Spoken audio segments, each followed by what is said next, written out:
Hare Krishna, vamos a tener nuestra clase de Bhagavatam.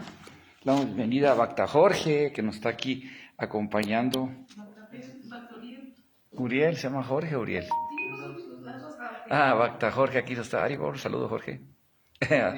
A nuestra audiencia, aquí en Radha Govinda Mandir, la señoría Radha Govinda, Shila Prabhupada, y mi esposa Lee. Y Bhaktin Siami, como siempre, muy sociable, saludando a los invitados. Bueno, vamos a tener nuestra clase de Bhagavatam.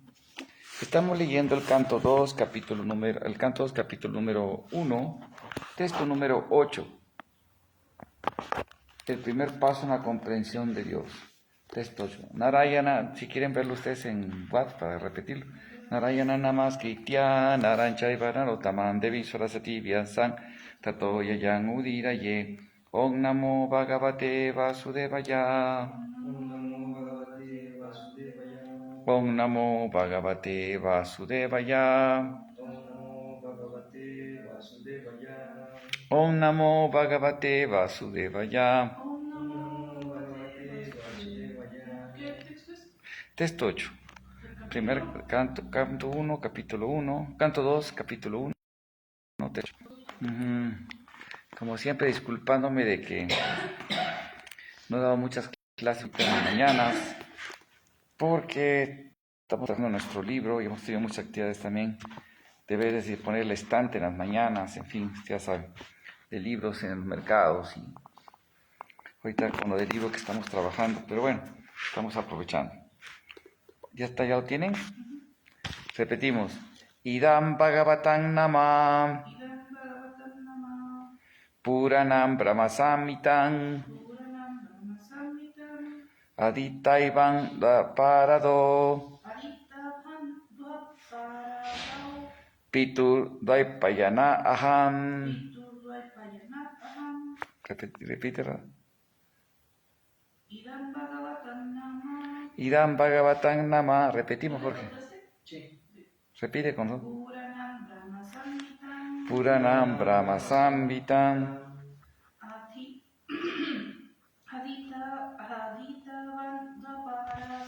Adita Banda Parador Pitur Dvaipayana Aham. Vuelve palabra por palabra.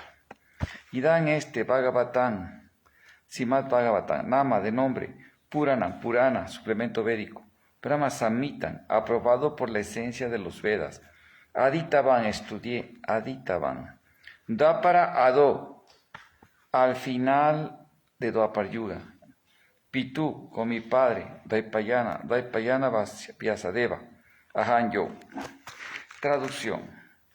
Al final de Dvapar Yuga yo estudié con mi padre Srila Dvaipayana Vyasadeva este gran suplemento de la literatura védica llamado Srimad Bhagavatam, que es igual a todos los Vedas. Repetimos. Al final de Dvapar Yuga yo estudié con mi padre Srila Dvaipayana Vyasadeva este gran suplemento de la literatura védica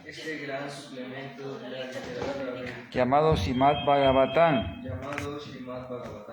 que es igual a todos los Vedas.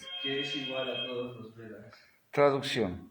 Srila Sukadeva Goswami verifica con su propio ejemplo la afirmación que hizo de que el más elevado de los trascendentalistas, quien se encuentra fuera de la jurisdicción de las reglas y restricciones, se da principalmente en la tarea de oír y hablar de la suprema personalidad de Dios y de glorificarlo a Él. Sukadeva Goswami, siendo un alma liberada, reconocida, y el más elevado de los trascendentalistas, fue aceptado por todos los muy elevados sabios que estaban presentes en la reunión que se celebró durante los últimos 7 días de Maharaj Pariksit. Él señala con el ejemplo de su vida y él mismo fue atraído por las actividades trascendentales del Señor y el estudio del Bhagavatam con su gran padre, Sri Dvaipayana Vyasadeva. El Srimad Bhagavatam, o para el caso cualquier otra obra científica, no se puede estudiar en casa. El Bhagavatam, sí, ok, lo estoy El Bhagavatam, o para el caso de cualquier otra obra científica, no se puede estudiar en casa haciendo uso de la capacidad intelectual de uno. Los libros de medicina que tratan de anatomía, fisiología, se pueden obtener en el mercado, pero nadie puede convertirse en un médico capacitado con solo leer libros en su casa. Uno tiene que ser admitido en la escuela de medicina y estudiar los libros bajo la guía de profesores entendidos en la materia. De igual forma, el Bhagavatam, el estudio del posgrado de la ciencia de Dios, solo puede aprender si se estudia a los pies de un alma iluminada, tal como Srila Vyasadeva. Aunque Sukadeva Goswami era un alma liberada desde el mismo día en que nació, aún así tuvo que aprender el Srimad Bhagavatam de su gran padre Vyasadeva, quien recopiló el Bhagavatam bajo la instrucción de la otra gran alma, Sri Narada Muni. El señor Chaitanya Mahaprabhu dio a un erudito brahmana la instrucción de que estudiara el Bhagavatam con la persona Bhagavata. El Bhagavatam se basa en el nombre, la forma, los atributos, los pasatiempos, el séquito, las variedades trascendentales de la persona suprema, y lo habla la encarnación de la personalidad de Dios y la Vyasadeva. Los pasatiempos del Señor se llevan a cabo en cooperación con sus devotos puros, y por lo tanto esta gran obra literaria se hace mención de incidentes históricos porque estos se relacionan con Krishna. Esta obra se denomina Brahma Samhitam por ser el sonido que representa al Señor Krishna. Al igual que el Bhagavad Gita, el Bhagavatam es la encarnación sonora del Señor, porque la obra del Señor Supremo, y el Srimad Bhagavatam es el sonido que representa al Señor, porque lo habla la encarnación del Señor. En relación con las actividades del Señor se declara al comienzo del libro: el Srimad Bhagavatam es la esencia del árbol védico de los deseos y es el comentario natural del Brahma Sutras, de los Brahma Sutras, la tesis filosófica más elevada que existe acerca del tema del Brahman. Vyasadeva apareció al final de Dwapar Yuga como hijo Satyavati, de ahí que en este contexto la palabra Daprado al comienzo de Dwapar Yuga significa justo antes del comienzo de Kali Yuga. La lógica hay tras esta afirmación, según Srila Jiva Goswami, es semejante al llamar a la parte superior del árbol al comienzo. La raíz del árbol constituye el comienzo del mismo, pero por el conocimiento ordinario, la parte superior del árbol es lo primero que se ve. De esta manera, al final del árbol se considera que es su comienzo. Om Ayanati Mirandasya Yanan Yana Salakaya Chaksu Militan Yena Tasmai Sigura Namaha. Si Chaitanya Manovistan Stapitan Yena Bhutale Soyan Rupa Kadama Hyanda Datisapadantikam. Jaya Sri Krishna Chaitanya Prabhu Nityananda Jaya Dvaita Gadadhar Sivasati Gaura Bhakta Vrinda.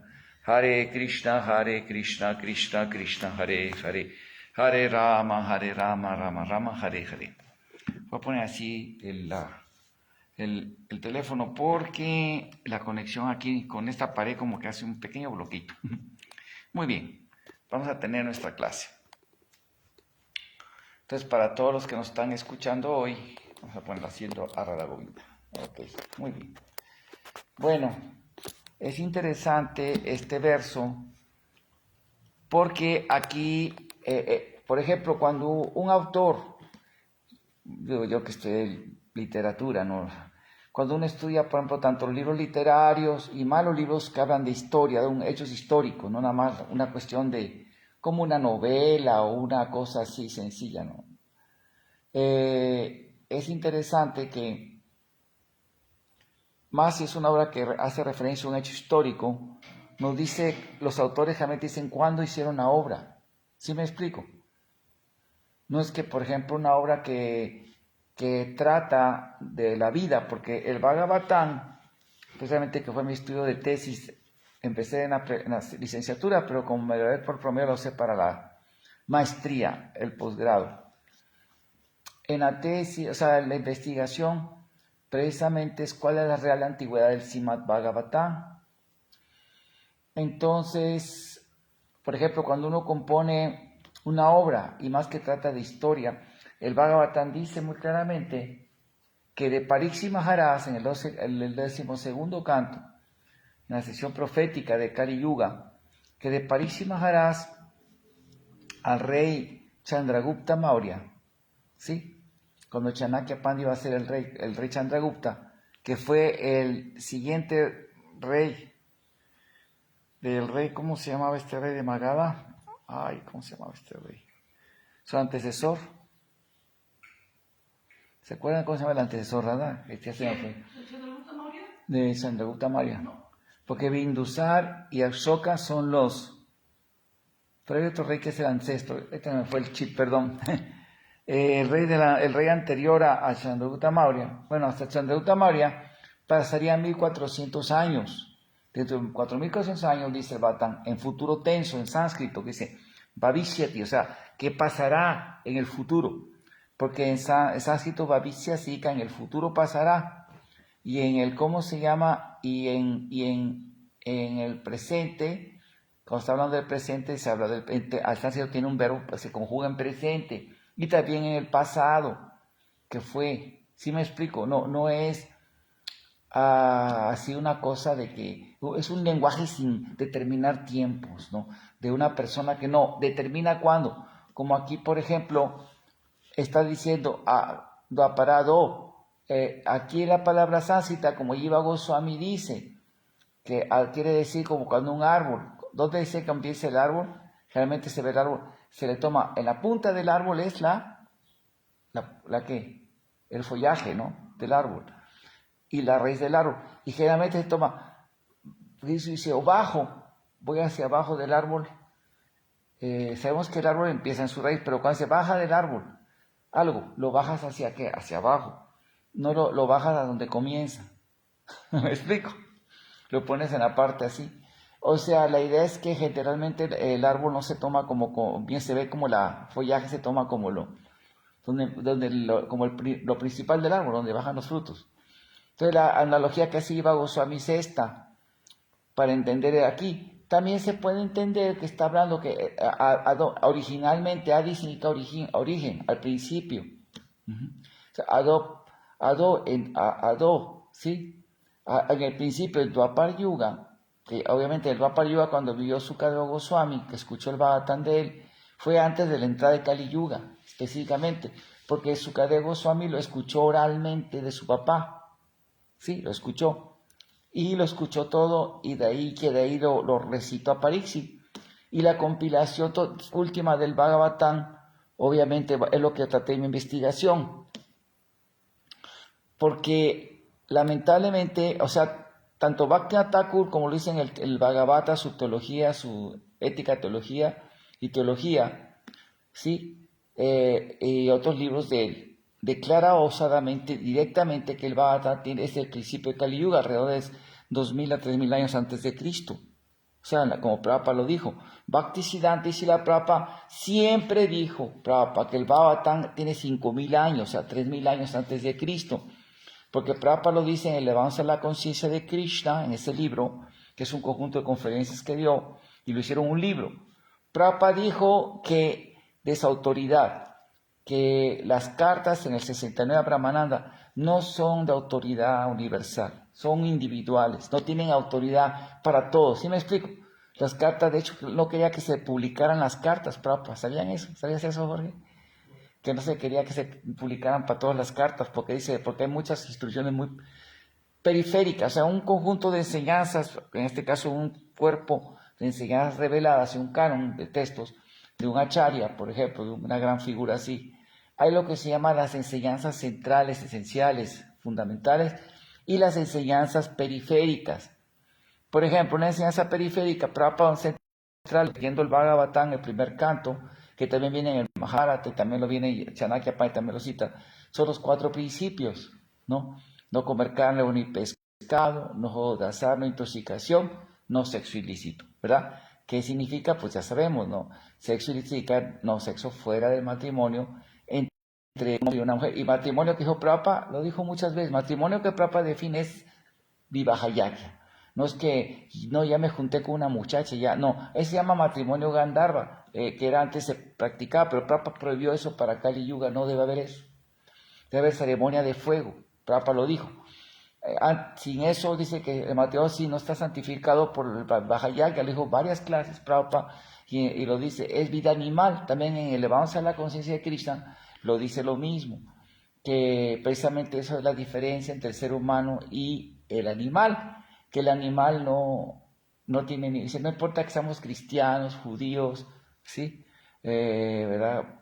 Siempre hay un sistema de matrimonio en cualquier religión, y eso es vida sexual lícita dentro del matrimonio, ¿sí? Y luego viene a llamar más detalles, ¿verdad? Para las personas duillas, como dice en el séptimo canto, lo dice el Bhagavatam directamente en Narada Muni, que las personas duillas más elevadas, que son duillas, son doblemente nacidas, brahmanas, kshatriyas y vaishyas, estrictamente siguen el Garbhodana Sanskara.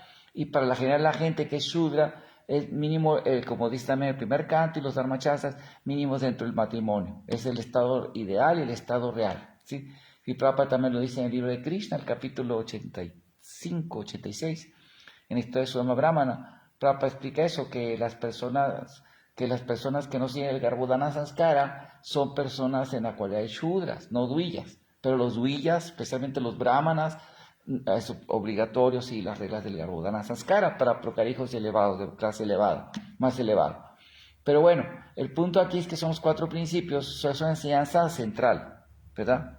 Que es la enseñanza que todos deben de seguir. Y periféricas, por ejemplo, Prabhupada dice en algunas partes, para las personas que no pueden dejar de comer carne, ¿verdad? Bueno, por lo menos, como le dice a los cristianos, ¿no? Al cardenal Danilo, por lo menos no maten vacas, coman otros animales inferiores.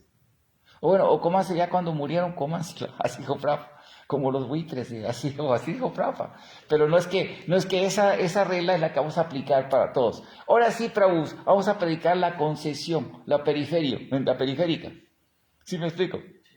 Vamos a predicar lo periférico. ¿Para qué? Porque precisamente en el Mahabharata, Vyasadeva explicó muchas enseñanzas periféricas y él no se sentía satisfecho. ¿Y qué pasó? Que luego de eso Narada Muni lo regañó porque andaba todo insatisfecho, porque escribió todo el Mahabharata y no se siente satisfecho. Yo leí el Mahabharata y me sentí tan feliz. Fue estático cuando leí, bueno, el resumen del Mahabharata. ¡Wow! ¡Qué tan... Y cuando Krishna se va, entonces se siente la separación de Krishna, tan bonito, cuando se va a su morada. Pero me refiero a que dio muchas instrucciones periféricas, concesiones, que se llaman concesiones, ¿sí me explico? Con una concesión, Srila Prabhupada dijo a un devoto, estaba una vez un devoto que se quería divorciar de su esposa, y estaba necio que se quería divorciar y se quería casar con otra. Y Prabhupada dijo, bueno, ándale, que se divorcie. Le dijo a Rupanugada, su secretario, y Prabhupada dijo eso, y luego el devoto hizo eso y se casó. Y luego otro, Prabhupada, yo también me quiero divorciar. Para acá dijo, no, tú no. Pero es que porque él estaba tan aferrado, tan obstinado en eso, que si no lo dejo, lo hubiera hecho y me hubiera desobedecido, hubiera sido una gran ofensa para él. ¿Sí me explico? Hubiera sido una reacción mala para él. Por eso tuve que darle esa concesión, pero no es que es para todos. ¿Sí? Por ejemplo, Prabhupada tenía planeado un principio, y lo dijo en una clase de Varnashram, ahí está Silacharya de nuestro Guru, Silacharya de Maharaj, y otros devotos mayores, que dijo, sí, en el Varnashram, creen en el sistema Varnashram, sí, permitamos la poligamia, porque Prabhupada decía, sí va a haber muchos niños devotos, ¿no? Pero cuando vio que sus discípulos, especialmente de Estados Unidos, californianos sobre todo, vio Prabhupada que se casaban y se separaban y luego agarraba una mujer, agarraba otro se iba con el otro y hacían. Prabhupada incluso se enojó mucho por eso. Y Prabhupada dijo, no, nunca permitan poligamia, porque no son responsables con una esposa, la abandonan, ¿no? O con un esposo. Ya me enojé, ¿no? Ya lo abandono. Entonces no puedo permitir la poligamia porque va a ser un relajo esto. En un principio Prabhupada quería eso, porque ella sí puede haber muchos niños devotos y va a crecer el movimiento. Pero Prabhupada luego ya dijo que no. El que quiera hacer eso no puede ser representante de ISKCON, ni reconocido como miembro oficial de ISKCON. Eso lo dijo Prabhupada. Que védicamente sí está permitida la poligamia, pero es una concesión, no es el ¿cómo se llama? La enseñanza más ideal, lo explica también el Mahabharata. Pero me refiero aquí, es esto, que hay enseñanzas periféricas y enseñanzas esenciales. ¿Sí? Por eso las cartas Prabhupada dijo que no tenían autoridad universal. Solo una que es una enseñanza que sea para una carta, o una enseñanza obviamente universal que está en el Shastra, que es universal, como cantar esas rondas, ¿no? Sí, 4 principios, ahí sí. Bueno, luego aquí es muy importante que Prabhupada dijo en muchas partes que su libro es una máxima autoridad y luego las conferencias seguían teniendo autoridad, pero porque están basadas en sus libros, pero tenía ya menos autoridad, dijo Prabhupada. Y las conversaciones, dijo Prabhupada, él tampoco quería que las editaran para hacer, no, que en mi libro está todo, pero las conversaciones tampoco son la máxima autoridad, pero sí están de acuerdo con los libros. ¿Sí me explico? Los libros son los que establecen la enseñanza esencial para todo tiempo, lugar y circunstancias. Y Prabhupada, en muchas partes, Prabhupada lo dice, el Vaso de la Cosa de Krishna, Bhagavatam mismo, en varias partes del Bhagavatam. Dice Srila Prabhupada que el Bhagavatam tiene 5.000 años que se escribió. Lo dijo Prabhupada, se escribió. Bueno, lo digo porque voy a entrar en este tema, pues ya que se toca en el texto. Y eso lo encontré en mi estudio de, las lenguas clásicas, en mi investigación sobre la antigüedad del Bhagavatam para la carrera de letras, ¿no? Literatura y lengua española, pero en el área de letras estaba mi investigación por la literatura universal, historia de la literatura universal, que luego yo di la clase sobre la literatura de India por 4 años en la universidad. Bueno, entonces ahí de letras. Resulta que el Bhagavatam, cuando los ingleses tomaron el poder de la India, cuando llegó la invasión musulmana y previo a eso, mandaron un erudito que estudiara toda la cultura de la India, como hacen ahorita en las guerras, ¿no? Preparan a antropólogos, especialistas así, ¿verdad? En áreas de ciencias sociales y humanidades, ciencia humana, ¿no? Historia, todo eso, y los mandan a estudiar a un pueblo al que quieren invadir, ¿no? Para conocerlo y así, ¿no? También es cuestión económica, todo lo estudian, todo eso, mandan para saber cuáles son los puntos débiles, ¿no? Y así poder controlar, así lo hacen los países, las potencias. Bueno, asimismo, los musulmanes mandaron un erudito que se llama Tahut al-Beruni, ¿no? Tahut al-Beruni, algo así. Bueno, al-Beruni. Y él escribió un libro muy bonito sobre India, que en árabe tiene su nombre, no me lo se inventa, al-Hat in Hind, ¿no? Algo así se llama el India, en griego decían Índica, o así en latín también le decían India, ¿no? De Al-Beruni. Bueno, en ese libro hace un estudio completo de la sociedad, de la cosmografía, de la historia, la religión, todo eso. Y ahí habla que Krishna nació en Mathura, que es una figura histórica, todo eso, ¿no? Y habla del Bhagavatam. Menciona que el Bhagavatam es el libro más importante de los devotos de Krishna, que Krishna es la figura central en India. Y habla todo eso, la concepción cosmogónica del Bhagavatam, la lista de los reyes. Y él ya entró en un paradigma, un choque, porque dice que los reyes que habla el Bhagavatam y los Puranas, porque los estudió, aprendió sánscrito, antes de ir a la India ya se ve sánscrito. Ahora, hay pruebas también que el Mahabharata fue traducido al árabe y al persa, que eran las lenguas que usaban mucho los imperios mogol, musulmán y el imperio árabe, ¿no? Los califatos árabes, el árabe, ¿no? Fue traducido primero al árabe y al persa que al francés. La primera traducción que hicieron al francés, que fue en el idioma occidental del Mahabharata, fue traducido del árabe. ¿Sabías eso, Rada?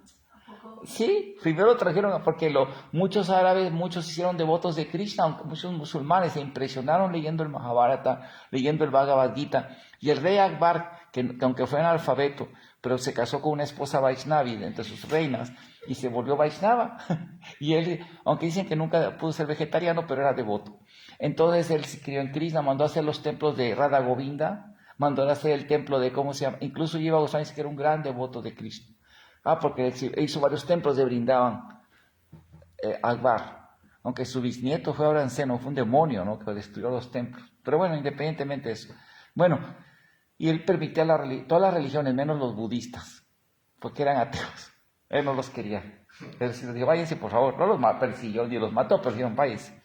Pero a todas las otras religiones, cristiana, musulmán, todos los tenía. Pero el rey Akbar mandó a sus eruditos a hacer en Ramayana, como era mogul musulmán, en persa, que eran persas, y en árabe y eso. De hecho, mucho de lo que se conoció en todo el mundo, llegado al mundo occidental sobre la India, fue a través de la lengua arábica y fue traducida y persa, traducida al latín, a las lenguas, ¿cómo se llama? Latinas y griegas, grecolatinas de Europa. Bueno, entonces, es interesante esto, que los británicos, cuando toman el poder, ellos eran fanáticos cristianos. Realmente es muy triste decirlo, pero los cristianos fueron más agresivos. O sea, los musulmanes, algunos musulmanes destruyeron el templo de Mabum y todo, y fueron muy contra los antibélicos, pero muchos no tampoco, fueron muy respetuosos. Y fueron hasta devotos de Krishna y así. Aquí ya volvió, ok. Bueno, pero el punto aquí que queremos señalar es que Al-Biruni, él menciona el Bhagavatam, pero los cristianos ingleses, ellos querían dominar la India. Primero hicieron un trato de dejar las religiones, nada más era cuestión comercial, el control comercial. Pero acuérdense que la justificación moral de los colonias, el colonialismo europeo, era que los hombres otros, que no eran europeos, que no eran cristianos, eran paganos, condenados al infierno y no eran blancos. Así que tenemos que conquistarlos, tenemos que salvarlos. Entonces tal vez no lo hacían de mala fe, pero ellos querían controlar también lo que se llama conquista cultural, no una mala conquista así, no, sino una comercial y así, no armada, sino la conquista cultural, o sea, convencer el mundo, ¿no? Entonces, ¿qué hicieron ellos? Mandaron a los eruditos a estudiar el sánscrito, los textos, para crear teoría, hicieron muchas escuelas para reeducar a los niños y sacaron ideas como, hasta hicieron un concurso de 200 libras esterlinas que en el siglo XVII, siglo XVIII, era mucho dinero, ahí en Oxford, para que al mejor erudito que presentara la mejor refutación de los textos védicos. Y entonces la historia tradicional de la India, establecida por los sabios védicos, los calendarios Panchanga, que así como en la era cristiana se basa en el nacimiento de Cristo, ¿no? La era cristiana, el nacimiento de Cristo. Este calendario que sigue ahorita a nivel global, ¿no? O los islámicos siguen su calendario por la Yihira, ¿no? Cuando Mohammed parte en su yihad, la guerra santa de Medina a la Meca, para conquistar la Meca. Ahí empieza el calendario musulmán, ¿sabían eso? Asimismo, en la India el calendario de Kali Yuga empieza con la partida de Krishna, al principio de Kali Yuga, ahí se asocia con la partida de Krishna, aunque Krishna partió unos años después, como dice el Mahabharata. Ahí había entrado Kali Yuga al 14 día, parece la guerra. Ajá. Y cuando entró Kali Yuga, según los cálculos astronómicos, en el Surya Siddhanta, en los textos astronómicos védicos y en las inscripciones de la época védica, la Kali Yuga empezó el 18 de febrero del año 3102 a.C., o sea, 5000 años, 102. Entonces, empezó Kali Yuga en esa época, el 18 de febrero del año 3111 a.C., y hay inscripciones, hay más de 200 inscripciones, como Prabhu Chakrapanidas, que es un investigador sobre el Mahabharata, que está siendo invitado hasta las conferencias del Mahabharata, la historia del Mahabharata, de su libro que escribió sobre eso.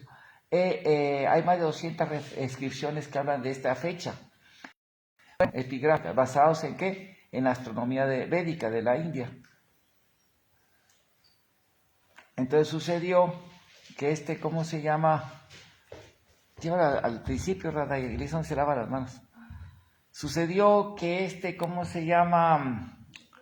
Este filósofo, es la fecha real, Al-Biruni, él marcó todo eso. Pero ellos, los británicos, quisieron negar todo eso, ¿no? Habrá que Al-Biruni chocó con una cuestión, que para ellos la idea de que la creación de la Tierra y la humanidad tenía 6000 años.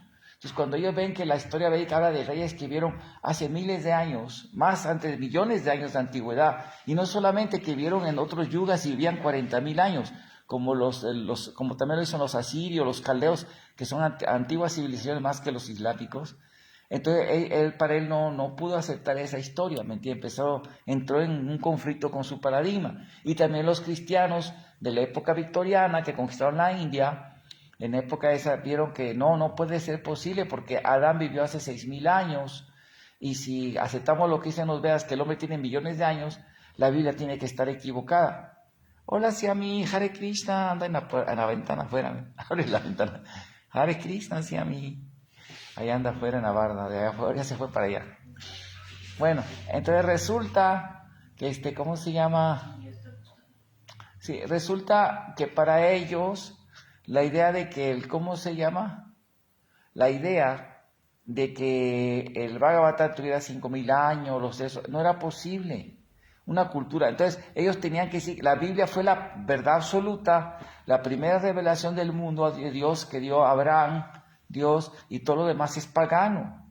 Así para ellos fue, ¿no? Que empieza con Moisés y luego con Abraham y luego con Moisés, todo eso, que es la historia bíblica. Esa es la verdad absoluta. Entonces, esto tiene que ser falso.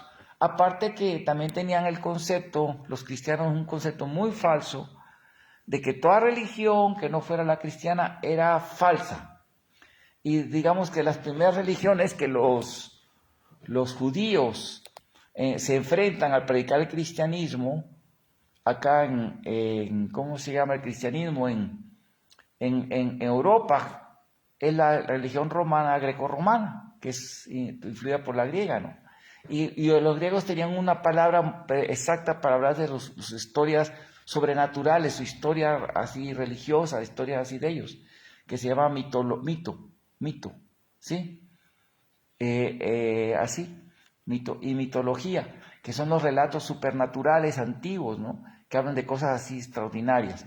Por ejemplo, de gigantes, de dioses, cómo interactúan con el ser humano sus dioses. Entonces, la religión de los griegos era falsa y usaron la palabra mitología, que los griegos no lo usaban en ese sentido, que significa antiguo relato, como también significa palabras, en fin, relato, como algo falso. Era falso. Y la filosofía griega era falsa. Todo era falso, ¿me explico? Era mito, era una mentira, ¿sí? Así, para ellos así distorsionaron el significado original de mitología, de mito. Entonces, ellos empiezan así a atacar todas las religiones donde conquistaban. Es religión falsa y es mito.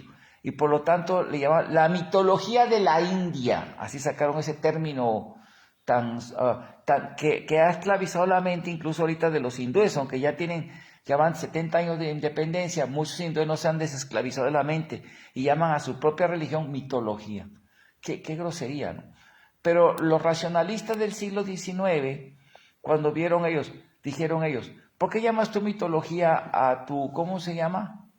Y también los ateos, los filósofos ateos griegos y romanos, los corrientes racionalistas ateas de allá de la época, ya vino Siami, ya veniste Siami, aquí está Siami, mire, vamos a ver a Siami, un ratito. Los racionalistas dijeron, bueno, si tú dices que, ¿cómo se llama? Si tú dices que la religión de otros es mitología, es falsa, ¿por qué? Porque habla de gigantes, la Biblia está llena de gigantes. ¿Por qué? Porque habla de grandes lagartos, así grandes dragones. Pues también la Biblia dice de dragones. Porque habla de milagros, como por ejemplo, el cuento de Pinocho, de que Pinocho viajó en una ballena, ¿no? Con su papá Gepetto. En la Biblia hay un caso similar. Jonás fue llevado dentro de una ballena y sobrevivió, y ahí cocinaba dentro de la ballena y todo, ¿no? Y ahí vivió, ¿no? Por muchos días. No sé si cocinaba, perdonen, ¿eh? Pero lo que yo sé es que hasta que lo escupió la ballena.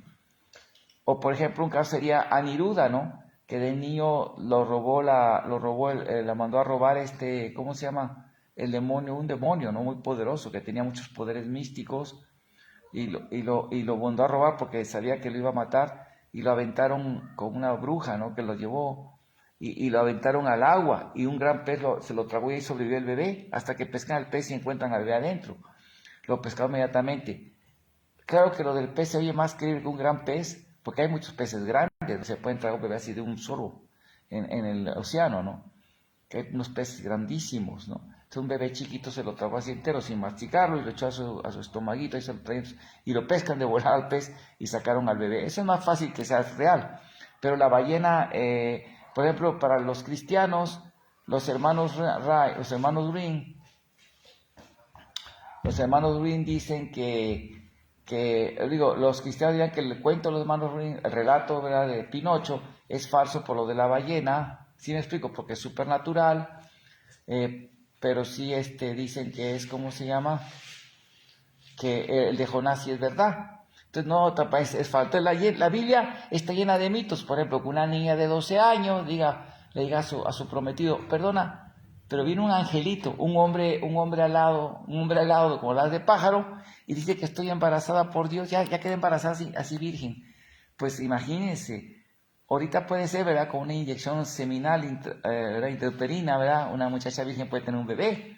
Pero así nada más que de repente ya está embarazada y su hija, papá, voy a tener un bebé, vino un angelito, ¿no? Y me dijo que voy a tener un bebé. No, pues no lo va a creer nadie, ¿no? Porque estamos en Kali Yuga, ya no hay esas cosas supernaturales, ¿no? Como ahorita.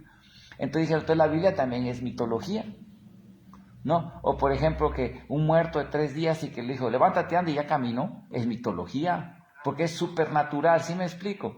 O sea, rompe las leyes naturales, o sea, eso se llama milagro. Pero los cristianos, nada más lo suyo sí es verdad, aunque es igual que cualquier otro milagro, ¿no? Por ejemplo, para ellos, el que, ¿cómo se llama? Sukracharya, usando el Sanjivani, siendo una hierba que revive a las personas, que todavía existe en Himalayas, en Sri Lanka, de esa posiblemente, es una que revive a las personas. Ese revivir no es milagroso, eso no es posible. Pero ellos sí creen que Cristo revivió muertos, o que otro que revivió fue el famoso. Hay un profeta bíblico, contó un devoto que se lee mucho la Biblia, se llama Daniel, creo que sí, que oró y revivió un cuerpo muerto, también revivió una persona muerta. En el Bhagavatam se habla como Namuni revivió muertos, como Sukracharya revivió muertos, ¿sí me explico? O Hari Thakur que murió un rato y lo aventaron al río y luego lo revivió el señor Chaitanya y tenía la espalda ya sin todos los golpes se le pasaron al señor Chaitanya, se los curó. O que el señor Chaitanya revivió al hijo de Srinivasacharya. Los cristianos dicen, eso es mito, pero ellos creen en sus revivios. ¿Me entienden? Es lo mismo. Lo que pasa, y eso está confirmado en todos los textos antiguos, nos hablan de que el hombre en el pasado tenía contacto con los devas, o sea, los semidioses llamamos nosotros, ¿verdad? Devas. Tenían contacto y venían a la tierra y tenían hijos con los hombres. Eso también lo dice la Biblia, que los hijos de Dios tenían hijos con las mujeres. Y que había un gigante. O sea, todos los textos antiguos nos dan lo mismo que dicen los Vedas. Nada más que por los racionalistas inventaron primero los cristianos le dieron armas a los racionalistas para atacar la Biblia. Pero los racionalistas inventaron un mito, que es el darwinismo, ¿no? Naturalismo. Ellos creen que sus ancestros son monos. Nosotros creemos que los ancestros de la humanidad son devas, humanos super más avanzados. Descendemos de los hijos de los rishis celestiales, los prayapatis. Nosotros no descendemos de Brahma, de un superdeva, no de un mono. Claro, pero pues hay personas que sí descienden del mono, es que no pueden controlar la vida sexual ilícita, ¿no? Que andan de una mujer a otra, esos sí son, realmente tenía razón con ellos, dicen el quinto canto. Rafa lo dijo, ahí sí ellos sí descienden de monos. Sí, porque también hay casos históricos, mismo en el Bhagavatam y en la historia se ha comprobado, como lo documenta muy bien Tutakarma Prabhu y Sariputta Das, nuestro querido devoto Nitelila, que está con Krishna allá, que es el otro científico, en el libro Forbidden Archaeology, ¿no? Documentan el caso que pasó ahí en el Cáucaso, ahí en los Montes Panir, de unas personas que capturaron una mujer almas. Almas son así, homínidos, no son como el Sasquatch, son más humanos. Son como los hombres de Neandertal que se habla, que le dicen la historia universal, son más humanos, hombres como más primitivos, más de, ¿no? Así más, como han visto los australianos, ¿no? Que son así, ¿no? Tienen así las quijadas, así. Los australianos parecen los famosos Pithecanthropus, o sea, el hombre viven igual, no es que ya dejaron de existir los aborígenes australianos, ahí están viviendo. También ya muchos expertos en primatología están de acuerdo que el Sasquatch es un hecho real, también lo documentan muy bien estos devotos, que dan pruebas de muchos testimonios directos, estudios de estos seres que se llaman homínidos, sánscrita vanaras, ¿sí? O upanaras, o sea, humanos, ¿sí? Hay 400,000 formas de seres humanos, y esos son los hombres esos de caverna, esos no son más que diferentes, así, upanaras, o humanos, así como homínidos se le llama en sánscrito, digo en latín, en la ciencia, como son los hombres esos primitivos, ¿no? Pero viven hasta la actualidad. Hay institutos de investigación, ¿no? Tiene más de 70 especialistas en primatología, doctorados de universidades muy destacadas que dicen que sí, hay mucha evidencia de que es cierto, que los Sasquatch existen, el Yeti existe, y otros tipos como son los almastis o almas que viven ahí en el Cáucaso. Y hay un caso documentado que alguien, pues encontraron una hembra de ellos, que tienen más vello, o sea, son más primitivos, son seres así. como Hanuman, ¿verdad? Que hablan- En pocas palabras. son Parientes vanaras, lejanos, son parientes, vanaras. son vanaras. Entonces alguien, por ahí alguien que pues como que no le hicieron caso en el pueblo, pues se juntó con la muchacha esta, ¿verdad? Con la vanara y tuvo hijos con ella. Y los hijos los han estudiado, que todavía viven, que tienen las quijadas grandotas y han exonerado los hijos, los primeros hijos y los nietos, ¿no? Los han estudiado y sí tienen dados así que parecen, de hecho, parecen mucho a ese tipo de personas, ¿no? Que también han encontrado restos antiquísimos. Y en el libro Forbidden Archaeology hay pruebas de que el hombre, hay más restos de un Homo sapiens sapiens más antiguos que incluso que los hombres esos primitivos, o paralelos, ¿no?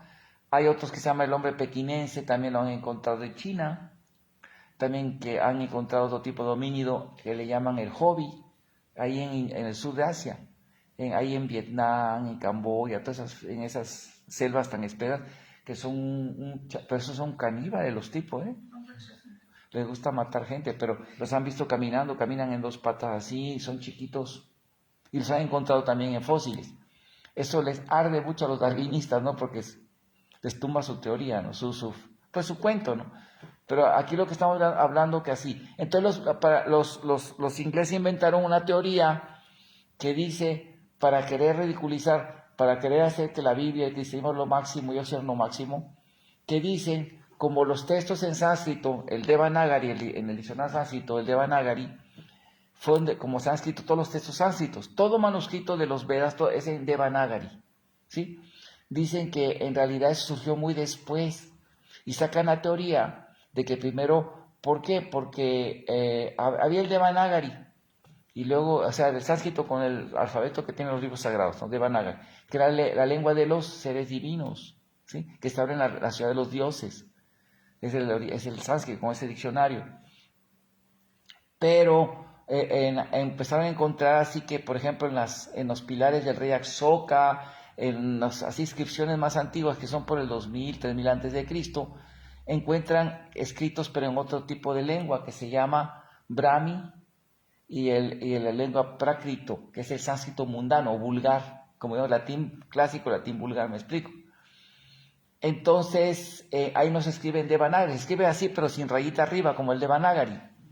Pero aquí hay y ellos sacaron la idea de que en un principio se escribe el alfabeto de Devanagari, como los libros antiguos que tenemos de la India, se escribían en hoja de palma. La hoja de palma se destruye con el pasar del tiempo, con la humedad de la India, con los monzones y los insectos destruyen. Entonces aprendían de memoria los textos y estaban reescribiendo continuamente para que no se perdieran, porque se echaban a perder los manuscritos. Ya se utilizaba hojas de palma para escribir, ¿sí? Entonces sacaron la teoría que dicen que en realidad los textos sagrados como los conocemos, primero se pasaron de manera oral, que Vyasa los hizo, si es que hubo un Vyasa, así dicen, si es que hubo un Vyasa, que fueron muchos autores, no sé cómo ven el pasado, pero bueno, van al pasado con su bola de cristal y así adivinan, ven el pasado. Entonces, si hubo un Vyasa, ahí compilaron los libros y los fueron pasados de manera oral, así, pero en realidad ya se escribieron hasta el año que aparecen los manuscritos que tenemos ahorita. Pero hay un gran error en eso. Esa es una teoría especulada. No hay un solo manuscrito, el más antiguo que es el Ramayana, que es como por el siglo III o II después de Cristo, ¿sí? Que tenemos pedacitos de un manuscrito en palma. Y ¿cómo se llama? Y otros textos que tenemos por ahí que hay, ¿sí? Pero también los textos budistas fueron escritos en sánscrito, y sánscrito Devanagari.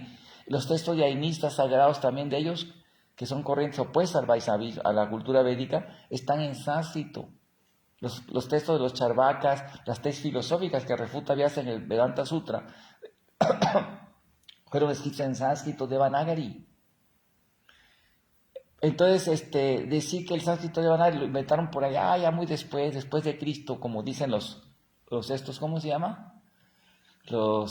Porque son los manuscritos más antiguos que tenemos en sánscrito, se topa con el hecho siguiente, que el hecho de que los manuscritos como se descomponían, ¿sí? Muy rápido, no quiere decir que no existía el Devanagari antes. Lo que pasa es que el material que tenemos no era puesto, porque no hay inscripciones, digamos, todavía en Devanagari, no quiere decir eso. pero se han encontrado el Loon escrito en Devanagari en las ruinas de Mohenjo-Daro.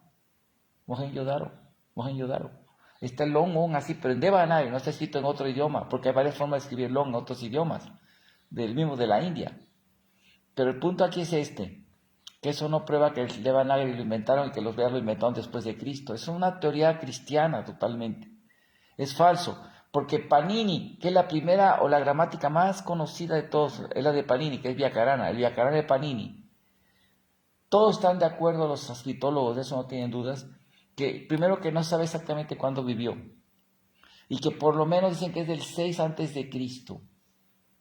Es del 6, Panini, ¿sí? Y luego está Patanjali, otro gramático, que dicen que es después, por la forma en que escribe, hace referencia al Vyakarana de Alastiadiani, algo así, tiene un nombrecito ese Vyakarana de Panini.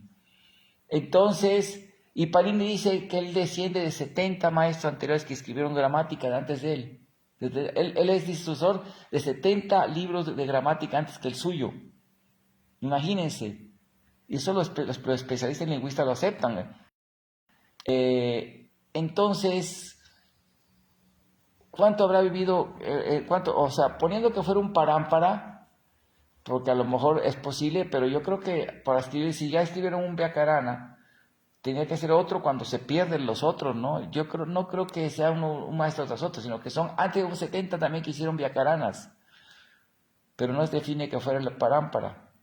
Él dice que hay 70 antes que yo que ya escribieron Vyakaranas, antes que yo. O sea, gramáticas, libros de gramática. ¿Sí me explico? Póngale que fueran 40 años entre un escritor y otro. Ya vamos a más de 4.000 años antes de Cristo. Porque según la teoría, que tampoco está comprobada, porque yo soy lingüista, es que dicen que el lenguaje escrito apareció con los caldeos, ¿cómo se llama?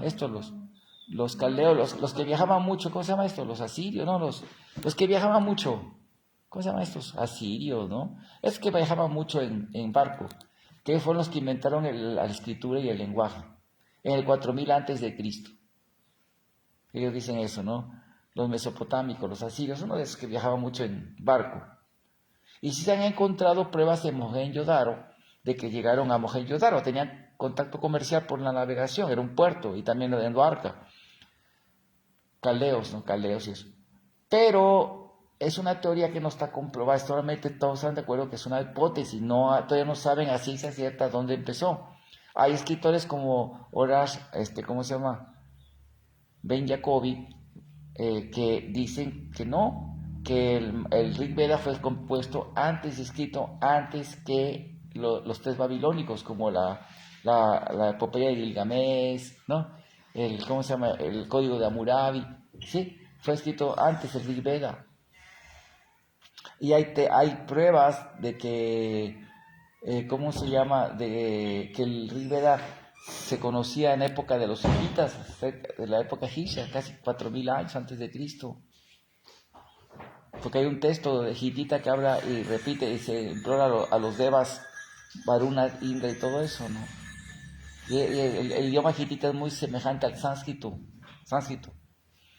Entonces, hay un pacto que hace un rey, se llama Supaliloloma, con otro rey, que hacen un pacto ahí y ofrecen reverencias a Indra, Varuna, ¿no? Como el Rig Veda. Pero el punto aquí que estamos comprobando es que ya Panini dice que él es el 70 autores antes que él hubo antes de Vyakarana. Estamos hablando que él vivió, si lo ponemos en el 6 antes de Cristo, como lo ponen, aunque puede ser mucho más antiguo. Así que por lo menos es antes de Cristo. Ya está hablando de 70 autores anteriores a él. Póngale unos 40 años por autor. Ya estamos un tiempo antes. Para el 4000 años ya estaban escribiendo Vyakarana del sánscrito Devanagari, porque Panini nadie sospecha, nadie duda que escribió en sánscrito Devanagari, no en sánscrito Prakrito ni en sánscrito, no, sánscrito Devanagari, con el que viene en nuestros libros sagrados.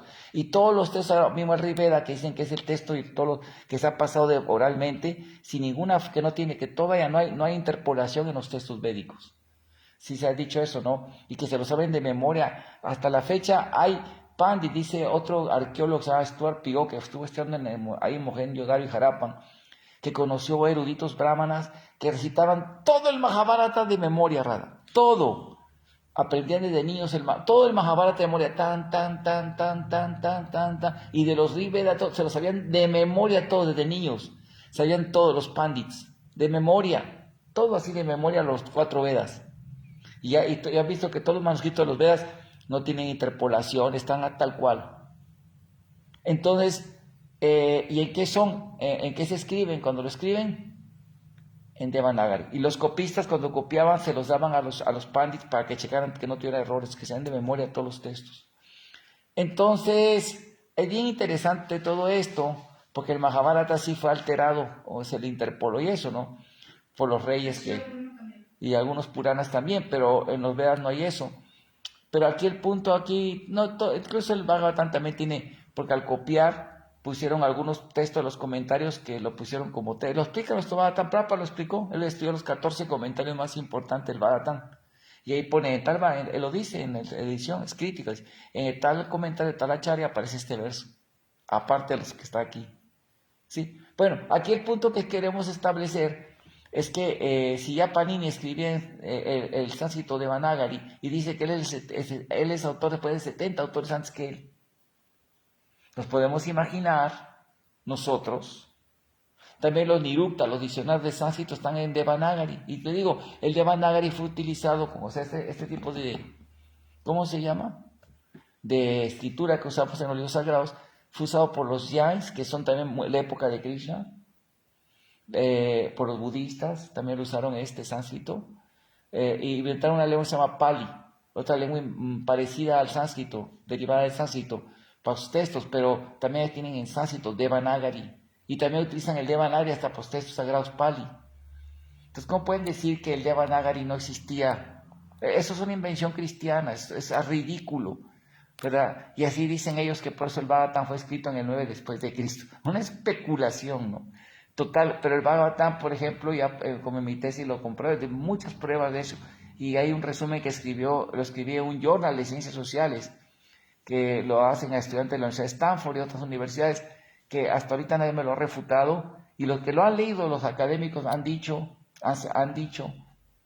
entre ese autor Peter Brooks, que definitivamente el Bhagavatam es muy antiguo.